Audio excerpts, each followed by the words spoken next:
Hello my dear friends. मैं संदीप यदुवंशी लेके हाजिर हूं अपना नया वीडियो आपके सामने, जिसमें हम आज बात करने वाले हैं साइंस के उन टॉपिक्स के बारे में जो लगातार बोर्ड एग्जाम में पूछे जा रहे हैं आप सबसे।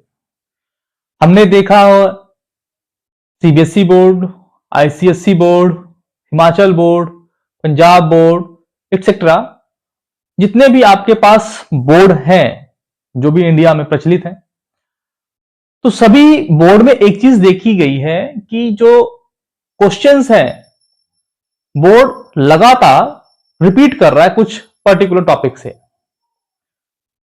तो हम उन पर्टिकुलर टॉपिक्स के ऊपर जोर देंगे, साथ ही साथ डिस्कस करेंगे उन सभी टॉपिक्स के बारे में जो बोर्ड नहीं पूछता या फिर जहां से बहुत कम चांसेस होते हैं बोर्ड के क्वेश्चन पूछने के।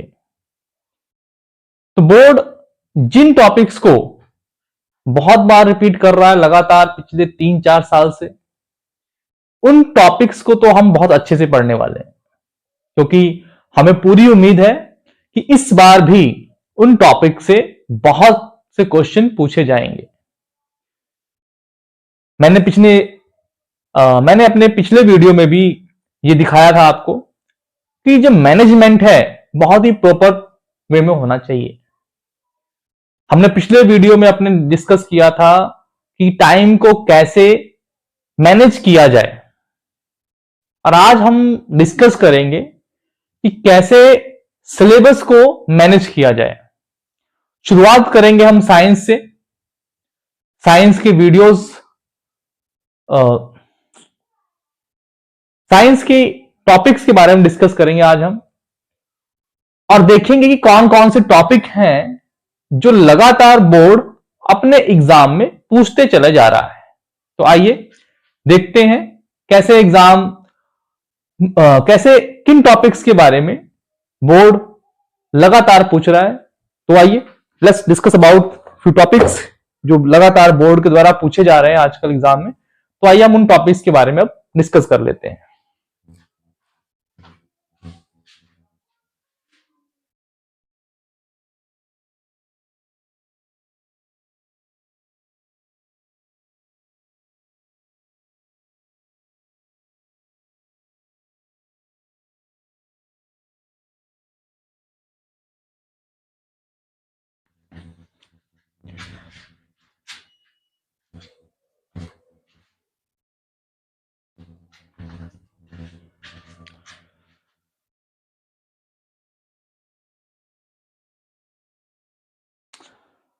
तो हम बात कर रहे हैं पहले इलेक्ट्रिसिटी के बारे में, जो कि साइंस का फिजिक्स का फर्स्ट टॉपिक है।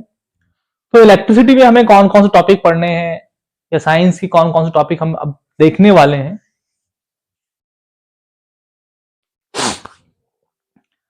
हम देखने जा रहे हैं अब, मेरे बोर्ड पे मैंने लिख दिया सब कुछ, मैं वन बाय वन आपको एक्सप्लेन करने वाला हूं।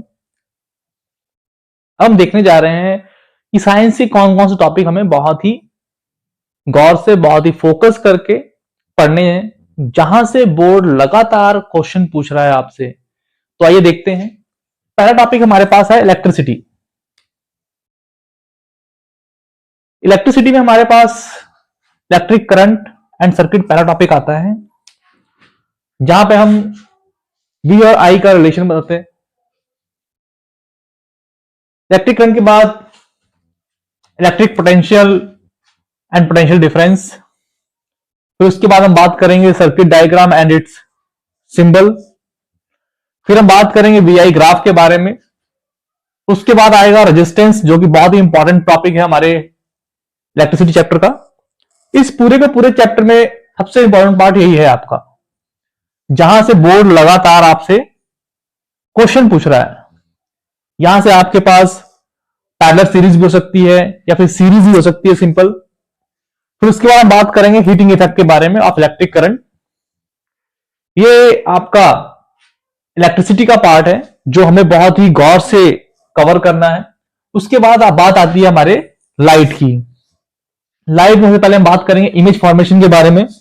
स्फीरिकल मिरर और लेंस दोनों का एक बहुत इंपॉर्टेंट है, और दोनों की ही रे डायग्राम।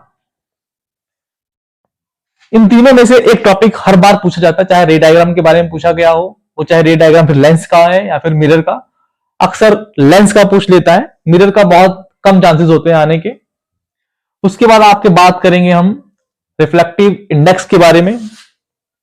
रिफ्लेक्टिव इंडेक्स के बाद फिर हम बात करेंगे मिरर फॉर्मूला के बारे में और साइन कन्वेंशन के बारे में, कि कौन सी चीज को हम पॉजिटिव लेने वाले हैं, कौन सी चीजों को हम नेगेटिव लेने वाले हैं, ये बताएगा हमारा sign convention.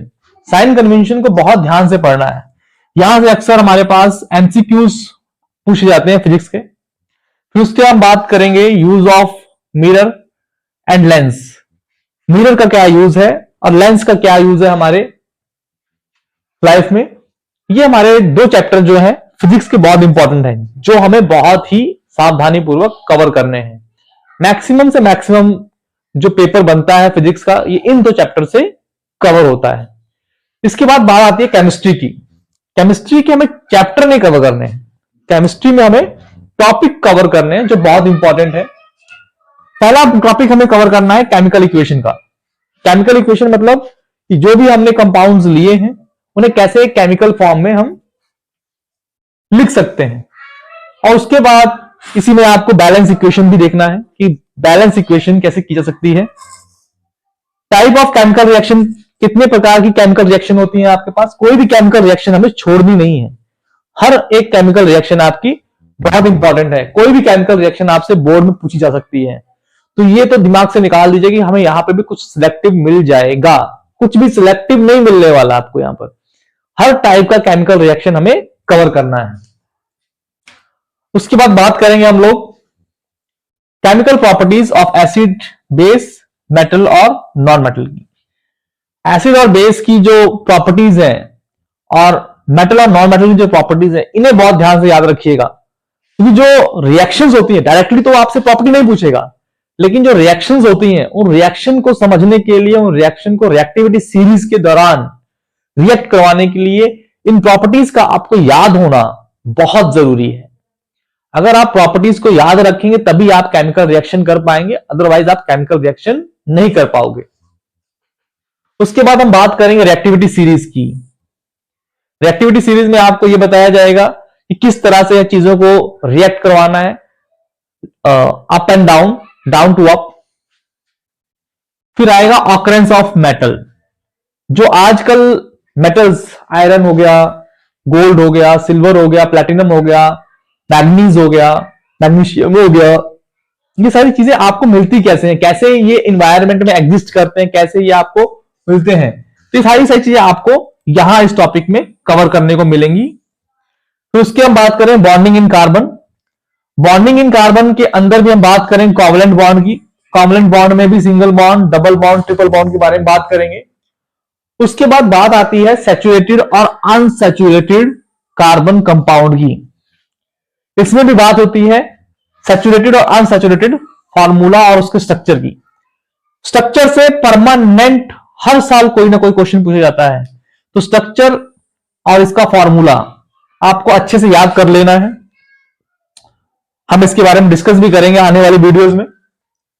Nomenclature of carbon compound, ये इसका लास्ट टॉपिक है जो बहुत इंपॉर्टेंट है, जो आपको आने वाले एग्जाम में ही नहीं, इन फ्यूचर 11th और 12th में भी काम आने वाला है।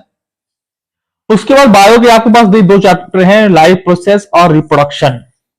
इन दोनों चैप्टर्स को आपको बहुत अच्छे से कवर कर लेना है। अगर आप इतना सिलेबस कवर कर लेते हैं जो हमने अभी बोर्ड पे डिस्कस किया है, और आने वाले वीडियोस में हम इसको डिस्कस करने वाले हैं, तो आपका जो ये साइंस का पेपर है, मैं 101% श्योरिटी के साथ कह सकता हूं कि आप 80 में से 60 मार्क्स नेचुरली कवर कर लेंगे। कोई भी एग्जामिनर आपका 60 मार्क्स से कम नहीं देगा आपको, अगर आपने इतना टॉपिक अच्छे से कवर कर लिया है तो। उसके बाद के जो टॉपिक हमारे बचते हैं, वहां से आपको जो 20 मार्क्स मिलने हैं, वो पेपर जो बचा हुआ आपका पोर्शन है वो कवर करता है। तो एक